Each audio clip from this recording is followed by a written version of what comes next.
Le président rwandais Paul Kagame vient d'affirmer la disponibilité du Rwanda à coopérer pour le transfèrement de Bosco Ntaganda à la Cour pénale internationale. Bosco Ntaganda est retranché à l'ambassade des États-Unis à Kigali depuis lundi. Il est notamment accusé par la CPI de crimes de guerre et crimes contre l'humanité commis dans la province orientale en RDC.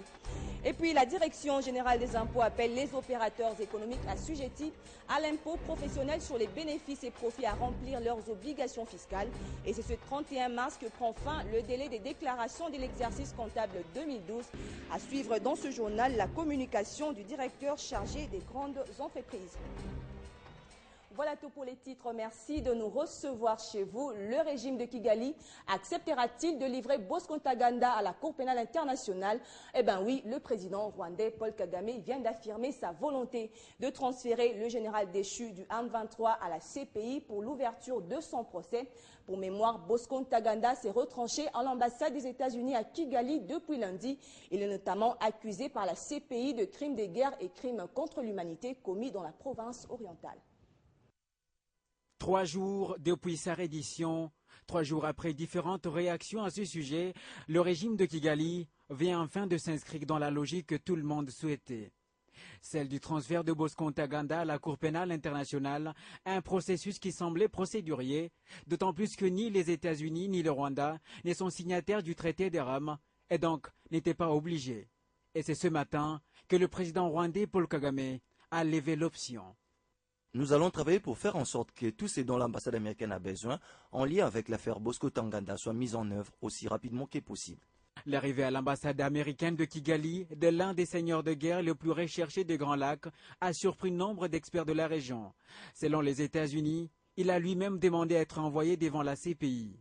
Bosco Ntaganda, surnommé Terminator, est notamment accusé par la CPI des viols, meurtres, pillages et enrôlement d'enfants soldats entre septembre 2002 et septembre 2003 dans l'Ituri, en province orientale. Direction à l'Assemblée nationale, comme à l'accoutumée à l'ouverture de la session de mars, le président de la Chambre basse du Parlement a réuni mercredi les présidents des groupes parlementaires en vue de préparer la plénière de ce vendredi. En attendant cette date, les présidents des groupes de la majorité comme ceux de l'opposition ont adopté à l'unanimité la proposition faite par le bureau de l'Assemblée nationale. Plus de précisions avec le rapporteur de la Chambre basse du Parlement. Bon, en général, il y a les rubriques habituelles, la validation de mandat, de loi renvoyée, retournée au niveau de la présidence à l'Assemblée nationale pour être réélu. Et puis, il y a les arriérés parlementaires. Troisième rubrique, ce sont les nouvelles matières, un peu denses, 24 lois environ. Et à cela, il y a le contrôle parlementaire, pour lequel plutôt la conférence de présidents va encore examiner le tableau de toutes les questions formulées par les députés au titre de contrôle. Il y a eu quelques lois qui ont été rajoutées par les députés et il y a eu aussi la redistribution de toutes ces matières à travers les commissions. Il y a une loi qui avait été déposée par l'honorable Germain Kapinga sur la proposition de révision des statuts de l'opposition. Et à ce titre-là, il fallait que l'on puisse examiner également la question de porte-parole de l'opposition. Soutenir l'éducation en République démocratique du Congo, c'est le souci du Royaume de Belgique. Déclaration de son ministre de la Coopération en séjour à Kinshasa. Une visite qui a permis à l'homme d'État belge de palper du doigt les conditions d'études en République démocratique du Congo. Suivez. En République démocratique du Congo, le programme universitaire a hérité du programme belge. En séjour à Kinshasa, le ministre belge de la Coopération au développement des entreprises publiques a visité ce jeudi l'Institut supérieur des techniques appliquées, ISTA.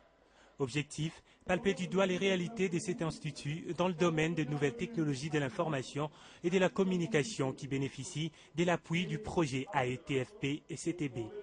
Mais l'objectif de la visite était de me rendre compte ce qu'est ce projet interuniversitaire soutenu par des organisations belges qui consiste en l'accès à l'information pour l'ensemble des étudiants qui réalisent des études notamment universitaires. Et l'accès à l'information, c'est l'accès au savoir. C'est rendre compte de ces projets qui constituent selon lui un atout important au développement d'une nation. Pouvoir mettre à disposition des étudiants universitaires des informations actualisées, modernes, c'est essentiel pour leur permettre d'apporter leur pierre à l'édifice de la reconstruction de ce pays. Moi, ce que je peux faire, c'est soutenir les projets et les financer. C'est déjà beaucoup, ça commence par là. On va plaider pour nous, pour qu'on puisse nous soutenir dans les différents projets que nous avons, afin de pouvoir nous approprier les nouvelles technologies de l'information et de la communication, afin de pouvoir améliorer la qualité des services académiques que nous prestons. Cette visite prouve le partenariat et l'avènement d'une ère nouvelle dans les relations de coopération entre la République démocratique du Congo et les royaumes de Belgique. Et quelques jours plus tôt, le ministre belge, aux côtés du ministre congolais du Travail, ont lancé dans le Katanga le démarrage du programme intégré des activités pour l'emploi de jeunes du Katanga. Financé par la Belgique à hauteur de 5 millions de dollars américains, ce programme a pour objectif de contribuer à la lutte contre la pauvreté en favorisant l'emploi de jeunes. Ce projet, étalé sur une période de 3 ans, cible plus de 10 000 jeunes dont l'âge varie entre 15 et 35 ans. Même plus de 50 ans après, la Belgique, pays colonisateur de la RDC, reste l'un des partenaires fidèles du peuple congolais et de son gouvernement. Bruxelles, qui vient souvent en aide Kinshasa, s'investit désormais dans l'apprentissage des jeunes à l'entrepreneuriat, passage obligé à l'autoprise en charge.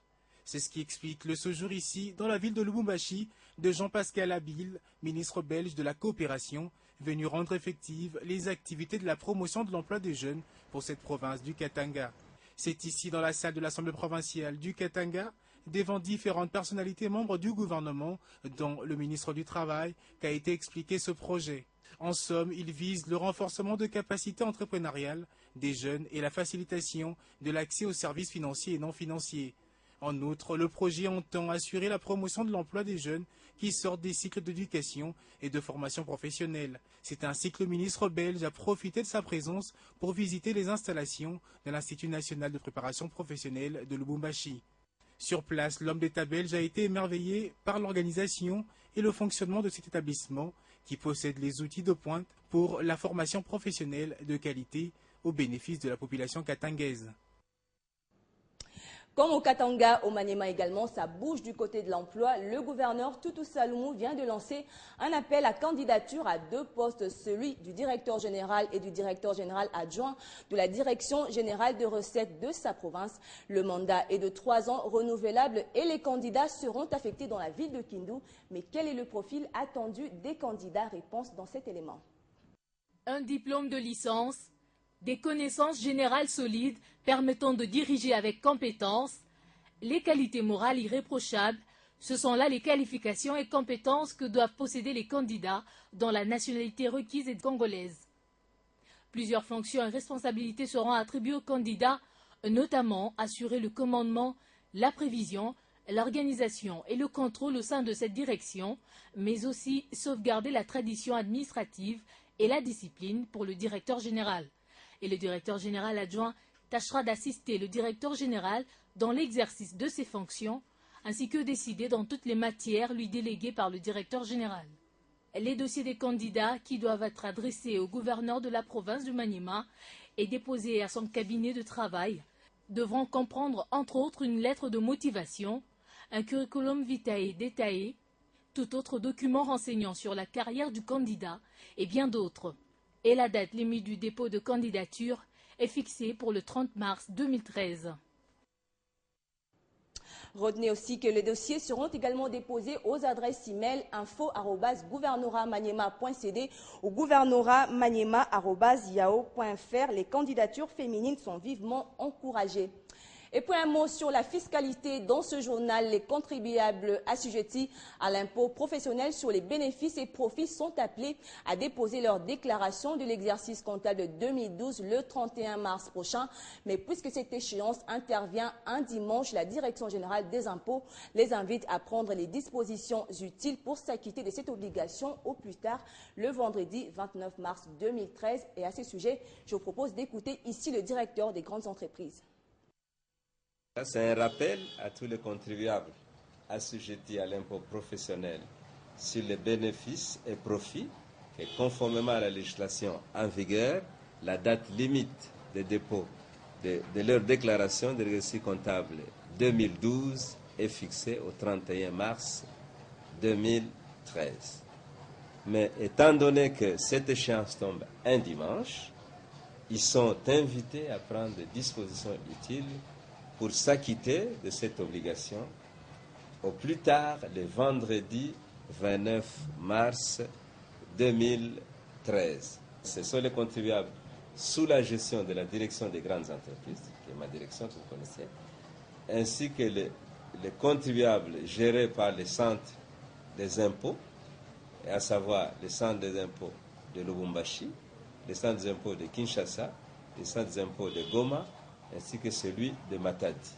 Il y a aussi les contribuables qui sont gérés par les sièges modélisés et modernisés des directions provinciales. Et la dernière catégorie, c'est les petites entreprises qui sont gérées par les centres des impôts synthétiques. La Direction générale des impôts informe aussi tous ces contribuables que vous venez de citer, donc dont les chiffres d'affaires varient entre 10 millions et 80 millions de francs congolais, qu'ils sont désormais soumis à l'impôt sur les bénéfices et profits, et suivant bien sûr le régime qui est en vigueur. Et par conséquent, l'impôt dû représente 1% pour 1% du chiffre d'affaires pour les ventes et 2% du chiffre d'affaires pour les prestations de services. Et puis cette question, est-il possible de s'offrir des services bancaires complets en monnaie chinoise, le fameux yuan à partir de la RDC? Oui, et ce avec la Robank, cette banque commerciale qui prétend être la plus grande de la RDC. Selon donc Robank, ces services en yuan sont une réponse à la croissance de l'influence chinoise en République démocratique du Congo. Incessante croissance de l'influence chinoise en RDC, l'Empire du Milieu est d'abord le principal consommateur de métaux et minerais extraits au Congo. Il est en outre, en raison de ses prix concurrentiels, devenu la principale destination commerciale des Congolais.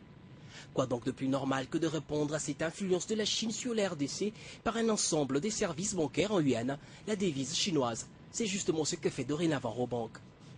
Robank est la première banque en RDC à proposer tous les services bancaires en yuan.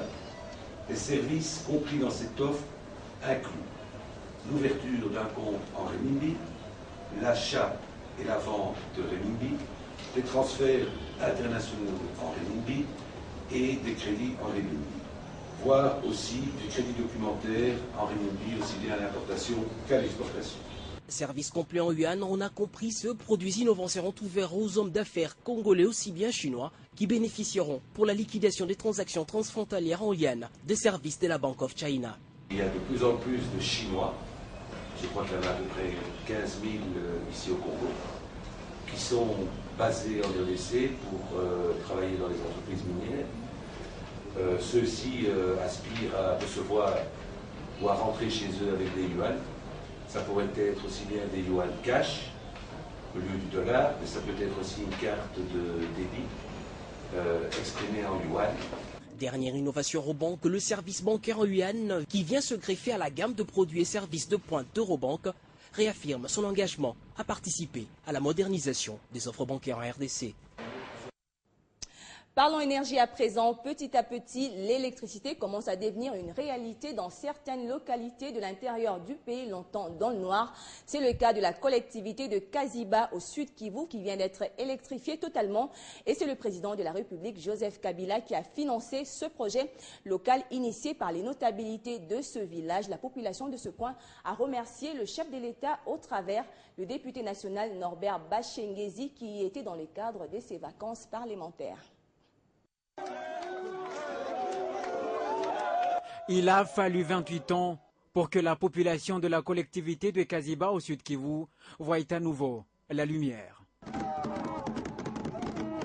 L'électricité, un rêve devenu ainsi donc réalité grâce au président de la République qui a financé à hauteur d'1,164 million américains le projet d'électrification peaufiné par les notabilités de ce coin du pays, dont le député national Norbert Bassengezi. Et celui que cette population a chargé de transmettre ses remerciements au président de la République pour qui une demeure sera construite en signe de reconnaissance.